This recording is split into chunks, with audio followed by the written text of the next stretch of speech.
और कुछ इसी कमजोरी को अपनी ताकत बनाकर आसमान मुट्ठी में भर लेते हैं। हम बात कर रहे हैं ऐसे ही एक दृष्टिहीन शख्स की, जिसकी जिंदगी में अंधेरा है, लेकिन हरदम कुछ न कुछ कर दिखाने की जिद से उसने इस अंधेरे को उजाले में बदल दिया है। इस दृष्टिहीन ने न केवल राज्य सेवा परीक्षा पास कर सरकारी अफसर का ओहदा पाया, बल्कि अब रामचरितमानस जैसे जटिल विषय पर शोध कर डॉक्टरेट की उपाधि लेने की तैयारी कर रहा है।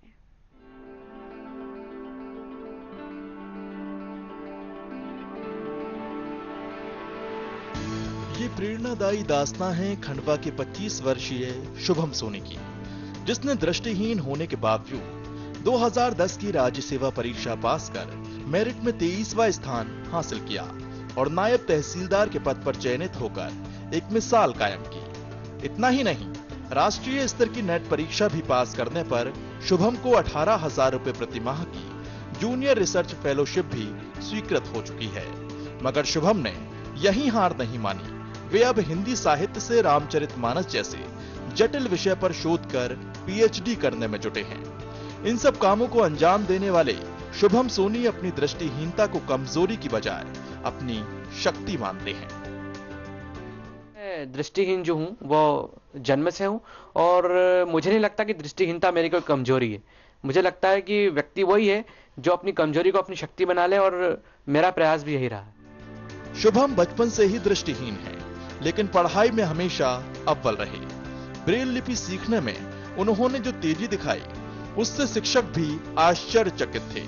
शुभम घर में अपने सारे कामों को खुद ही एक सामान्य युवक की तरह अंजाम देते हैं। इतना ही नहीं, शुभम कॉलेज के किसी आम नवयुवक की तरह नॉलेज से हमेशा अपडेट रहते हैं। टॉकिंग सॉफ्टवेयर के माध्यम से लैपटॉप और मोबाइल चलाकर वे नई जानकारियां जुटाते रहते हैं। सोशल वेबसाइट, फेसबुक और ट्विटर का उपयोग कर वे चैटिंग, सर्फिंग भी आसानी से करते हैं। वे इसका श्रेय इंफॉर्मेशन टेक्नोलॉजी को देते हैं, तो वहीं प्रशासनिक क्षेत्र को प्रतिभा दिखाने के लिए चुनौती भरा मानते हैं। मुझे लगता है कि जहां चुनौतियां ज्यादा होती है वहीं पर व्यक्ति साबित अपने आप को ज्यादा बेहतर तरीके से कर सकता है। तो मैं ऐसा सोचता हूं कि यहाँ पर अच्छी है, चुनौतियां हैं तो यहाँ मुझे अवसर बहुत है साबित करने का। और दूसरी बात क्या है कि सर, अधिकांशतः क्या होता है, सबकी मान्यता यही है कि दृष्टिहीन शिक्षक बने या ये बने। मैं इस मान्यता को, इस किंवदंती को बदलना चाहता था, और जब मैं 9th या 10th में था तब से ही मेरे मन में जुनून था कि मुझे पीएससी उत्तीर्ण करना है और प्रशासन में जाना है। मुझे बहुत खुशी हो रही है, और जब भी वो मुझे कहता है कि सर इसका श्रेय आपको जाता है, तो सर मैं तो एक मार्गदर्शक था, माध्यम था। बाकी सारी लगन और मेहनत, जिस भी छात्र के अंदर यदि लगन और मेहनत यदि है तो उसके अंदर कितनी भी कमियां हो या वो कैसे भी अपंगता हो, वो अपंगता कहीं भी उसके रास्ते में आड़े नहीं आती है। और वो उसी चीज को चरितार्थ उसने पूरी भलीभांति करके दिखाया है। शुभम ने राज्य सेवा परीक्षा में राइटिंग हेल्पर की मदद से पर्चे हल किए। शुभम के पिता टेलीफोन विभाग से रिटायर अधिकारी और मां गृहिणी हैं। माता पिता शिक्षक और कॉलोनी वाले भी शुभम की इस उपलब्धि पर बेहद खुश हैं। मां लता सोनी को तो आज भी विश्वास नहीं हो रहा कि उनका बेटा अधिकारी बन चुका है। खुशी के मारे आज भी उनके बोल नहीं फूट पाते और गला रुंध जाता है।